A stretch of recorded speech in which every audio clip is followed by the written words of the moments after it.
Good morning, viewer. As a breaking news, in a paper published in the Lancet Oncology, a research team led by academics from the University of Birmingham in collaboration with the universities of Bristol and Edinburgh has analyzed data from almost 1 lakh female survivors of cancer who had been diagnosed aged 15 to 39 between 1971 to 206.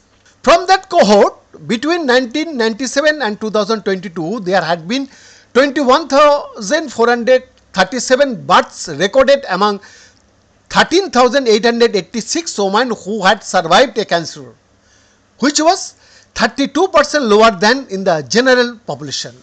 Survivors of some cancers saw less than half the expected numbers of births, including breast and cervical cancer.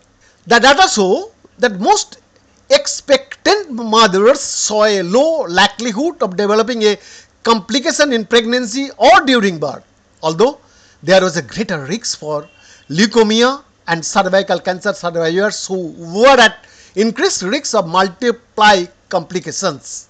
Other specific cancers generally carried a low risk of complication.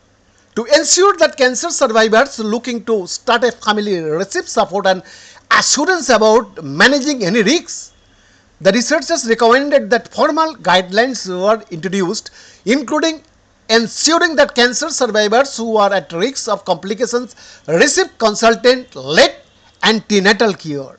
Dr.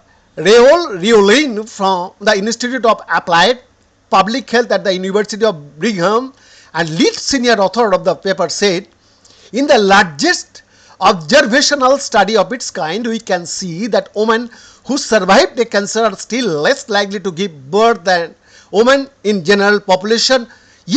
Women may experience increased worry about the risk of complications during pregnancy and delivery following a cancer diagnosis.